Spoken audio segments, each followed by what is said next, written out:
You guys asked for it, and we're back. BACKE. Tony. Timothy. How's it going, bud? How you doing down there in El Paso, Texas? Nobody asked for it, but we're bringing it back anyway. That's right. I think the Ghost of Millie episode got a lot of people laughing. And if you haven't watched that episode yet, you should go check it out. Listen, don't get me started on Millie and her Zero Blitz cover 2. I actually had a thought the other day. Minnesota. This is a classic Minnesota Tim thought. Explain to the people what is a classic Minnesota Tim Maybe thought. you should explain it to the people because I don't understand what the deal is with the Minnesota Tim thought. So a classic Minnesota Tim thought is think of the dumbest thing that you can think of that you just normally wouldn't say out loud, and it's in a question form, and then say it. That's a Minnesota Tim thought. Okay, that's a Minnesota Tim. This is a Minnesota Tim thought. I think this fulfills all of the criteria. Yeah, it does. With the war starting in the Middle East again, with Iran firing missiles to Israel, and if you had to go all-time ghosties, so like the United States could have Millie on their team, and if you could bring back ghosts from every single country for a war, which countries would be top 3 in terms of scariest, most powerful? You think about the leaders of different countries. You think about the bad people from history that have done terrible things, and you bring them back as ghosts on their army. Which armies would be most powerful? I don't know. See, I'm like I'm right there with you on the am I dumb scale when it comes to just anything. Yeah. Politics, being informed about any of that stuff. So Yeah. I do like history though. But that's definitely a Minnesota Tim question. When you think about Israel, different ways you could go there. they would have Jesus. That's a pretty big deal. You know, it's kind of where Jesus. Was he a military leader? Is he a political leader? No. Okay, so Jesus is out. Jesus.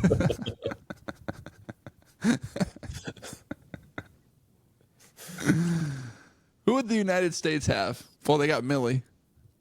That's a pretty big deal. So Millie's commander and or Millie's chief of staff. Yeah. We got FDR.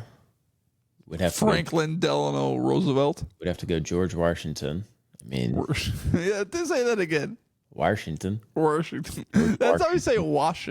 This guy says wash like the craziest way I've ever heard it before. With an R. There's an R. Wash. George Wash Washington. clothes later. Great political military commander. Mm-hmm. I don't think he wasn't. We don't have ruthless guys on our side though. Right. We got good strategists, but not just brutal killers. Not ruthless assassins. Right. Maybe Millie on the Zero Blitz, but right. She could surprise some people. Yeah. She could disguise her coverage. in our power rankings of ghost military political informants, I think we'd be in the middle of the pack. Right. I mean, you think about who Germany has, right? That's a pretty good one. And then you think about Russia. They might have some good dictators back in the day. I don't even know. But then you think about teams Napoleon. like Cuba. What's that? Napoleon. Yeah. You think about teams like Cuba or North Korea or China. Kim Jong Un. North Korea, yeah. That's a name that sounds like what it means. It's a person's name. Right. There's words that sounds like what they mean. You know, you look at the words like, wow, that sounds like what that means. like hyperpole. Like that's a word that sounds like what it means. Hypothesis. What was the first word you just said? Hyperpole. Hyperbole? No, hyperpole. What do you? Okay, so define hyperpole. What? I don't know what word. Is it hyperbole? Let's see. Hyperpole. It's spelled hyperpole because that's how I knew you. It looks like hyperpole, but you're trying to say hyperbole.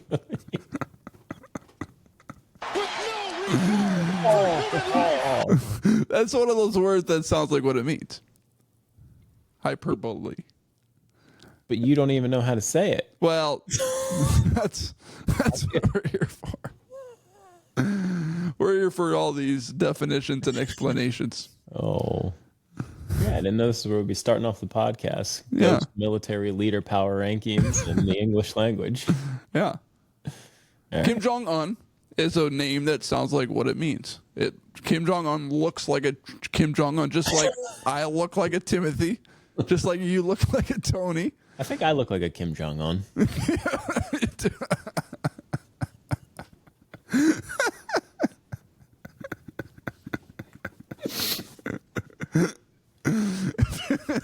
If your weeder had a nickname, you could call him Kim Jong Un. Kim Jong Schlong. You might have to cut that. Are you sure? Kim Jong Schlong.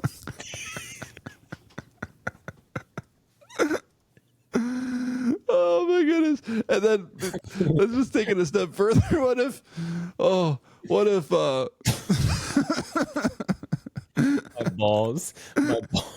my balls are King Jong Schlong's bodyguard.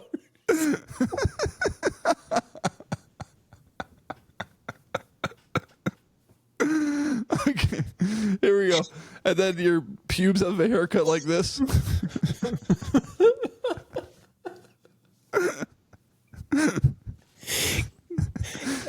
Kim Jong Schlong's made 18 holes in one round. What? Okay. You don't know that story? No. Kim Jong Un's dad, Kim Jong Il. He's got the record. Is that his real name? Kim Jong Un? Yeah, Il. He's got the record for the lowest round of golf ever. He shot like a 38 with 6 holes in one. Really? Yeah. Wow. Oh my gosh.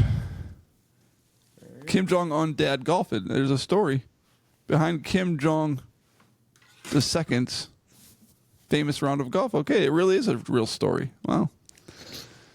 Wow, this podcast got going quickly this morning. We're just rolling in the dice.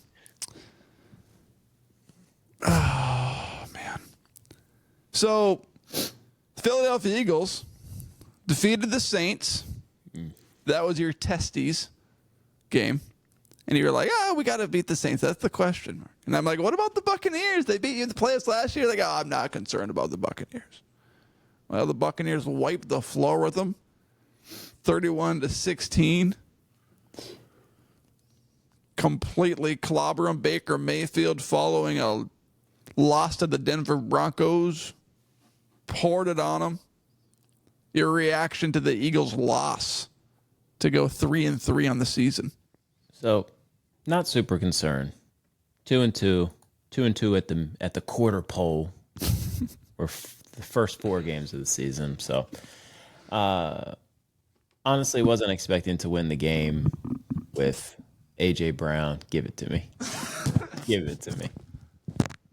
Yeah, that's kind of soft. I got pants on. Take your pants off. Might poop if I do that. Oh, AJ Brown was out. Devontae Smith was out. More importantly, wet on that wooden chair.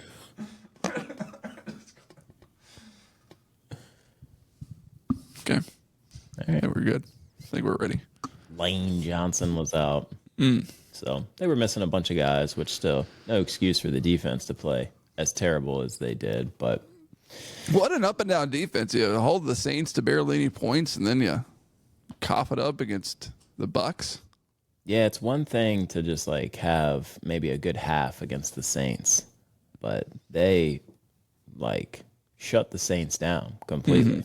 And then to just no show at all against the Bucks. That was a little concerning, but we'll see. I don't know. Again, the bigger concern is just it seems like week after week, Coach Sirianni. And I don't know, I'll give him a little bit of credit because when things are going well, it seems to be it's Kellen Moore, the new offensive coordinator. It's Vic Fangio, the new defensive coordinator. But then when things aren't going well with play calling or execution, then it's Sirianni's fault. So, Right. but I think that's just fans, media in general. But Totally. it just seems like he doesn't have. I don't know. I feel like this could be one of those seasons. I'm not saying it is, but it could be one of those seasons where a couple more losses like that, a couple more losses pile up, and then the reports of he's lost the locker room and all Seems that. like it's already started. I don't know if he's lost the locker room because I think they've got a good like mix of veteran leadership in there. Brandon Graham's been an Eagle forever. Hurts seems like he has a good head on his shoulders. Even if there was an ESPN report before the season that him and Sirianni were at odds last year. So even if that is like, let's just say halfway true, the stuff that was in there, I don't think he's going to go out. He's not going to be blasting him in the media, stuff like that. But there's just something like, I don't know. There's just something seems to be where there's smoke, there's fire situation. Here's a question. When there is smoke, when is there never a fire? There's always a fire, right? Everyone always says, when there's smoke, there's fire. Well, yeah. Is there ever smoke without a fire? Yeah, I mean, if there's just smoke. Here's an idea. There's the kindling. Kindling. What about like smoking, on the grill? Or like you're making mirrors. You're making something on the stovetop. Yeah. It gets a little smoky. Fire alarm goes off. Yeah, I don't know. It's I don't necessarily think that was a throwaway game, but like I said, they're down their three best players historically too. Since Lane Johnson's been on the team, when he is out, they're like 2-11 or something like that. Like they have a terrible record when he's out. So offensive line didn't play well. I think Hurts was sacked 6 times, 8 times, something like that.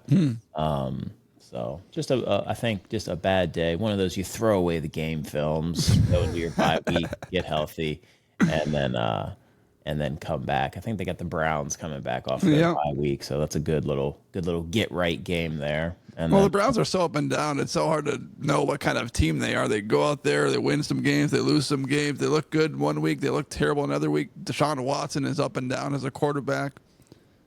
So I don't even think the Browns are an up and down. Yeah, I don't even think the Browns are an up or down team. I think they're just a bad team because even their wins, they haven't scored a lot of points. They haven't. They've only won one game. Good. I thought they won more than that. I thought they won 2. They're 1-3. Yeah, they suck. Yeah. Deshaun Watson. Think about that contract that the Cleveland Browns have to deal with for who knows how long. But like that's what I'm saying too. Their losses are bad losses. I mean, it's only been 4 games, but Dallas, okay, week 1, let's say that's a decent loss. They beat Jacksonville, but Jacksonville's terrible, and they won 18-13, and then they lost to the Giants, lost to the Raiders. Yeah, those are bad losses. Yeah. So, Philadelphia Eagles, although you got the Washington Commanders to deal with now, you think they're the favorite to win the division right now? I don't think they're the favorites yet, but I like seeing the Commanders play well. They've been terrible for so long. I'm originally from Maryland, grew up just outside of D.C., so Washington Commanders football team, Redskin fans were just super annoying when I was a kid because they had, they were still coming off of the 90s and all that stuff with still winning some Super Bowls and whatnot. But they've just been so bad for so long, so poorly run that I'm excited for them. I'm happy to see them doing well. Jaden Daniels seems exciting. That offense seems really good. We'll see the defense, how they play over these next few weeks. But yeah, I'm excited for them. Honestly, anyone but the Cowboys. As long as it's anyone but the Cowboys. The Eagles could go 2-14 if they beat the Cowboys. Those two games, then I'm fine. The 2-15 now. I'm still not used to the 17 game schedule. Yeah, right. That is so weird. It is. I still I gotta get used to it myself. I thought of a new segment idea. Okay. All right. So here's a thought. Uh-oh. When you go into Google and you start typing something in, Tits. www.amazon.com. You want one of those cushy ones? And you start typing in a sentence, and Google has like the autofill, and sometimes those autofills are so funny and interesting that we just got to click on them and see what happens. So I started typing Nick Sirianni's name in the autofill, and it's up for you to decide what we learned about Nick Sirianni today. Oh, choose your own adventure. Exactly. Let's see. So Nick Sirianni's name's in Google. Can you see the options? I can. It just says search Google or type a URL. Oh, really? It doesn't say? You can't see it? No. That's so stupid. Okay. I've got it here though. So let me see what the first one. Let's see if our computers are synced here, bud. I said what I wrote in was, what did Nick Sirianni? Okay. And, Good. Okay. Okay. What does your first one say? What did Nick Sirianni say to Kyle Shanahan? Yep. Okay.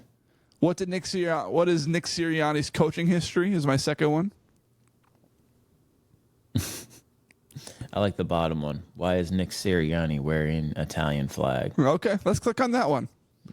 Why did Nick Sirianni wear an Italian flag? Big Dom. Nick Sirianni, the head coach of the NFL, is wearing the Italian flag as part of the NFL's heritage program to represent his Italian heritage. Wow. Makes sense. Mind blown. What if it was just like, yeah, he's wearing the Italian flag, but he's Iranian? It just completely goes the opposite way. He's wearing the Italian flag because that's his biggest rival. Heritage from North Korea and Kim Jong Un. I just typed in what into Google, and one of the top ones says, "What does jabroni mean?" Do you know what jabroni means? A jabroni. Jabroni. I like your search results there because now it's showing up. Oh, is it? Was it showing up? Yeah. What does it overdose on a run? Getting high while you're running. What are overdoses during a race? What is it called when you eat something yummy and then it makes you feel good?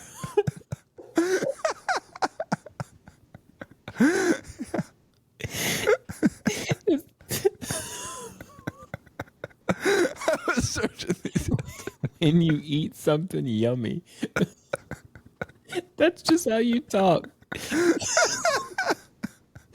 Tim, how was that chicken cordon bleu?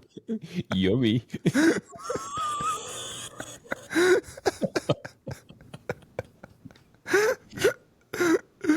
Oh my gosh. I was trying to write a youth pastor sermon, and I was trying to think, hey, what is it called when you eat like chocolate and it makes you feel so good? Yummy. And then it makes you feel terrible afterwards. That's what I was trying to think of. Here's how eating something yummy makes you feel gross, and Carl Anthony Towns to the Knicks will be good for Cat's future in Minnesota. Next on the herd. Oh, Why man. are women's shoes different sizes?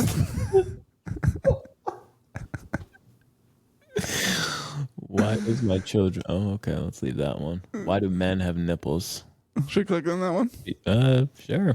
Men have nipples because they develop before sex chromosomes are defined during gestation. Nipples. And the genetic default is for mammals to have nipples. Or mammals.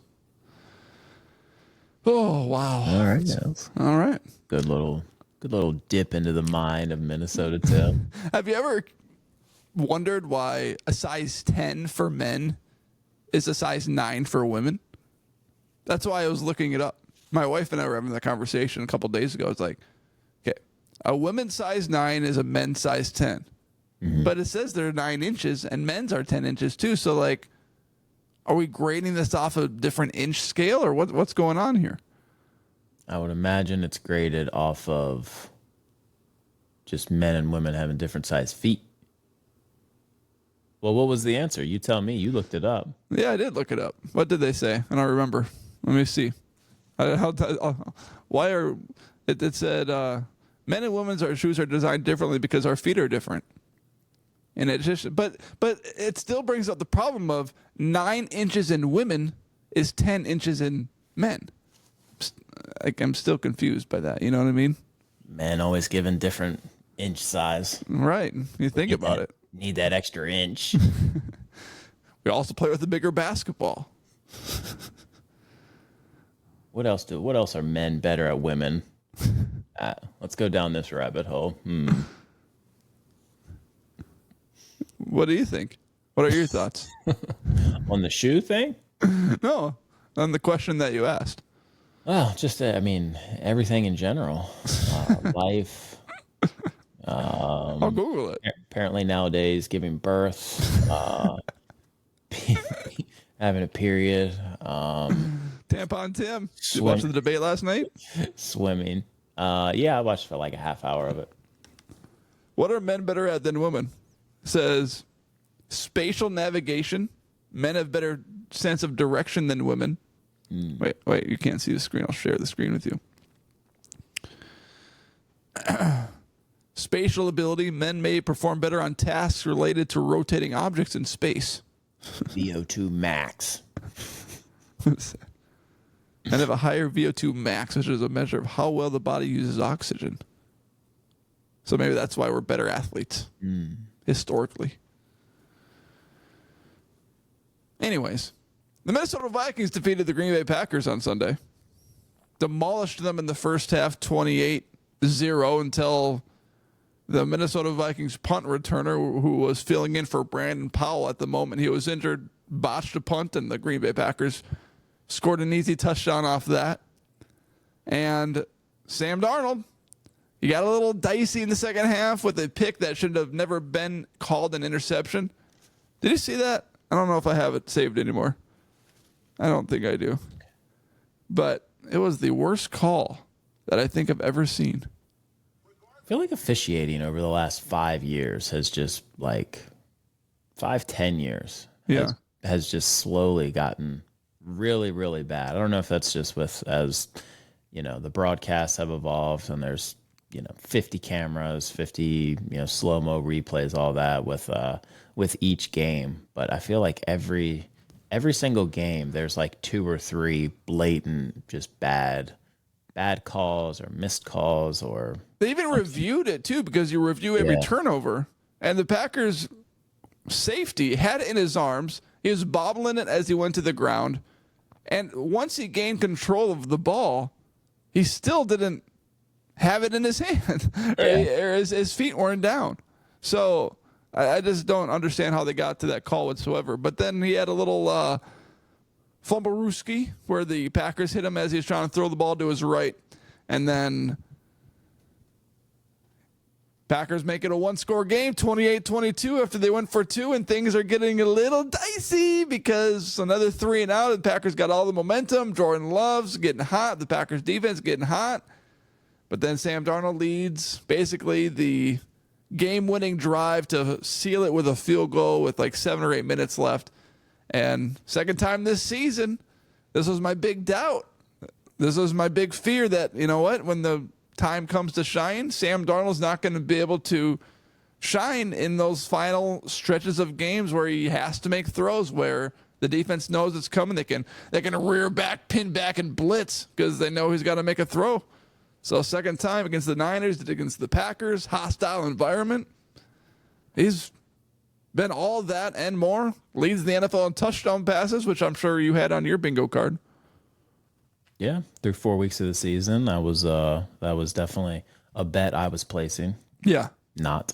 So coming out of that game, then, when you're leaving this game, how are you feeling? Are you feeling great because it's another win and you were up 28-0 on a division rival who's supposed to be a Super Bowl contender? Mm-hmm. Or are you feeling a little, I don't want to say down, but are you feeling a little like we almost let it slip away? Mm-hmm. Green Bay kind of scored 2 touchdowns in the fourth quarter. So, it's not like they were just moving the ball up and down the field or anything like that, but they get back into the game. Sam Darnold does ice it. They score a late touchdown to make it look even kind of closer than what I think it really was. But right. How do you feel coming out of it? Are you feeling, hey, Minnesota's a top 3-2 team in the league right now? Or are you thinking like, okay, there's some cracks in the armor?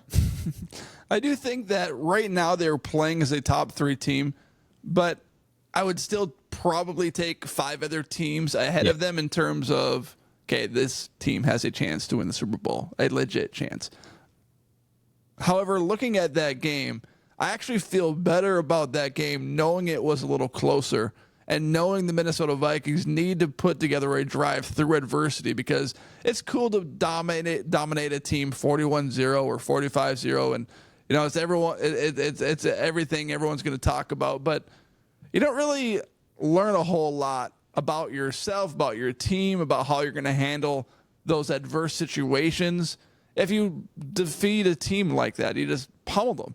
And I don't think that's always an exact representation of how the rest of the regular season's going to go. One team just laid an egg and you just caught fire that game. So the fact that it got a little closer actually excites me, because it put the pressure back on the Minnesota Vikings. They let their foot off the gas a little bit, and then they needed to put it back on the gas, and they were able to do so. And they were able to fight against the momentum from the Green Bay Packers on the road and somehow come away with the victory. So, everyone, that's the big story. Why did they let them back in the game? Well, that happens. It happens in sports all the time. You get a big lead, well, the other team makes halftime adjustments, and we were never going to beat them 41-0. They were always going to make a run. Just 2 years ago, the Vikings were down 33-0 at halftime, came back and beat the Colts. So things like that happen, and what do you call that? The pivoter, the balls that hit the balls go back and forth. My testicles. your Kim Jong Uns go back and forth. So I don't know where I was going with that, but the momentum, the pendulum. The pendulum. Thank you. The pendulum goes back and forth. So it was going to eventually enter the Green Bay Packers' direction in that football game, and the Minnesota Vikings were able to fight it off and win. Are you feeling more confident? I mean, your defense has been playing well all year, but are you feeling even more confident in the defense with 3 picks? You only had 1 sack, but you had 12 or 10 QB hits, so you're putting pressure. You're getting after them. Mm-hmm. Are you feeling more confident about them as a unit as a whole, or are you kind of thinking again, like, are there any kind of leaks here with them giving up as many points as they did? I feel about the same as I did before this game started, because most of the Green Bay Packers points came off of miscues from the Minnesota Vikings offense. The punt muff, Sam Darnold's fumble, which both happened right in Green Bay Packers scoring territory, so easy points. And then at the end of the game, they marched all the way down the field and scored a late game touchdown in like 56 seconds, which was a little quicker. But you could tell that the Minnesota Vikings defense went into a more preventative defense, which every single team does. So as angry as every fan gets about the preventative defense, every single team runs that at the end of the game. So you can complain all you want, and it is kind of mysterious on why that happens when you've been so successful the entire game running a strategy. But I think the idea is you don't want to give up this massive play that brings them back into the game sooner than they could, knowing that they're kind of running all streaks kind of plays. So every team runs it. The Minnesota Vikings got bid on it, on Sunday with Jordan Love almost throwing for 400 yards, but he still threw 3 picks, and they still got taken advantage of by the Minnesota Vikings defense. So I'm not too concerned about it. I think it'll be a fun to watch them against Aaron Rodgers this Sunday, who really hasn't had that good of a season. No, any other big takeaways from kind of week 4 or even just the quarter point of the year with some of the other teams? Like you said, I was kind of expecting the Jets to look a little bit better than what they have. The Jaguars being 0-4 is a huge surprise to me, even though what I said a couple weeks ago with I don't think that Doug Peterson is a very good coach. The Broncos the last couple weeks too with Bo Nix like not playing great at all. But did you see his stats in the first half? Yeah, he's like 5 or 12 minus 7 yards. Yeah, he still won. He had 60 yards. Crazy. But I think an interesting storyline to follow is the Chiefs because they've had some injuries. They have that Rashee Rice, he's out for the year. Travis Kelce really hasn't been performing to the level that he has in the past.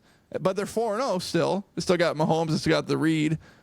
So I think they're going to be a fascinating storyline to watch throughout the rest of the season to see, how they maneuver offensively without their top players being there and without their top tight end playing well or getting that many touches with the ball. So I think that's a fun one to watch.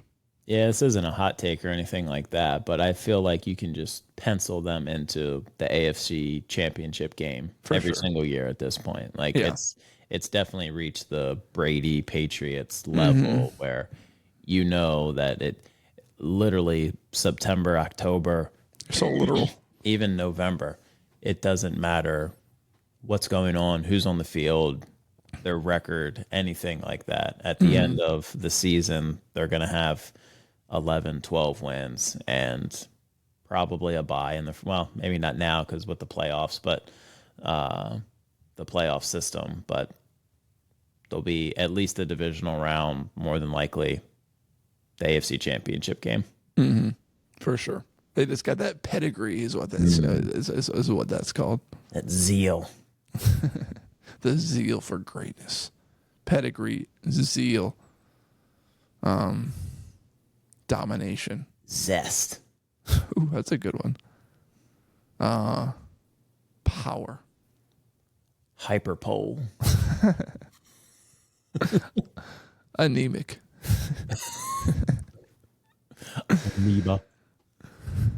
Well, Tony, Anthony, Minnesota Tim. Appreciate you coming on. I enjoy these, man.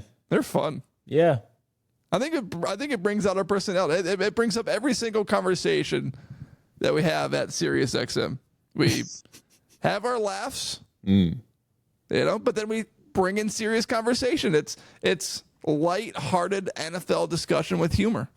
I was gonna say some football chat, some sports chat, but with a little bit of laughs along the way. A little bit of a twist. I like your transitions too, when we're just like laughing and you've got that high pitched laugh that cracks me up, and then we kind of rebound a little bit, and then you just go, ah. So the Vikings defense gave up 400 yards. All right, we're rolling right in. Well, I don't want to sit on it too long. Nah, yeah, you got to keep it moving. Right, exactly. It's a flow, but I know. Ooh, I like that. Yeah, that's a little rumbler. Ooh. It's like my car went over the rumble strip. Let me see. I've got a couple saved here. Let's see if I can bring you one. The one that you sent me a long time ago of the acoustics in the bathroom as you're sitting on the bed is the greatest one. I don't know what some of these are. Let's see. Hopefully you haven't recorded yourself accidentally in bed. Listen to this one.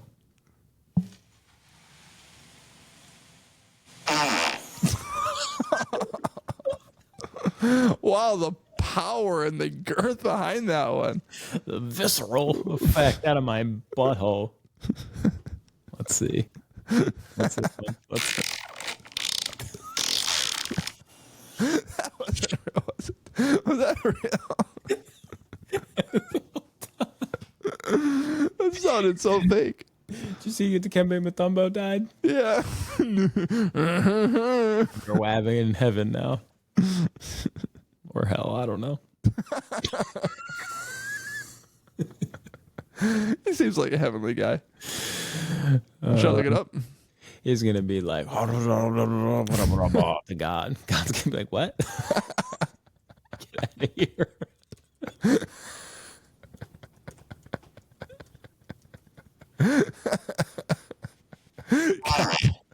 God gives him the finger wave.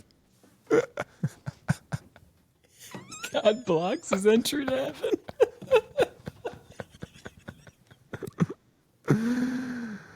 Mutombo's faith played a central role in his life. Raised a devout Christian family, he carried his belief. All right. Nice. So good for him. He's on our side. Yeah. All right, so we found our starting center in heaven. That's a good ghost to have on our team. Yeah. Hell has Aaron Hernandez.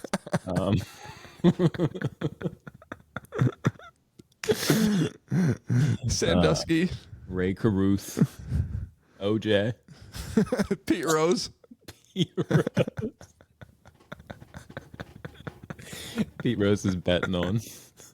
There was a hilarious tweet that I saw the other day from someone about Pete Rose. Says, Pete should go into the Hall of Fame. As a great person, it reminded me he was given a lifetime suspension, so he has satisfied the terms of his ban. Not wrong. I guess he did, yeah. Tell me where he's wrong. The chains are off. The handcuffs are off like Aladdin. Man, that's crazy. Who else do we got in heaven? Who else is another baller? I don't know. Who is in heaven? Who was a good athlete? All right, that's right. Oh, yeah, you should Google search that. Who is in heaven? Who in heaven ate something yummy and they made their tummy hurt and now they're in heaven? Well, who is in heaven? Well, we got Jesus. Well, of course. And the angels. Although there's bad angels too. All right, is Jesus the point guard or is he the three? We got the Father, Son, and Holy Spirit. Oh. Point guard. Shooting guard. So maybe the Father is the 5. Yeah. Dikembe's the 4.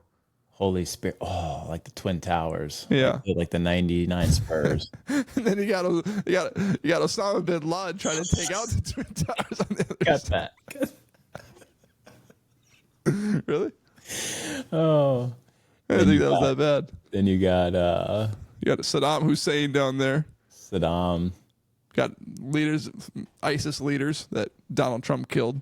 Gaddafi. You got the Holy Spirit at the 1. He can penetrate a defense. Yeah, likes to pass. Yeah. It's not all about himself. Likes to share the glory. And then the I don't know how to say this next one, but there's a joke in here somewhere. But the defense on the other side puts the lamb's blood on like sides of the court, and the Holy Spirit can't go there.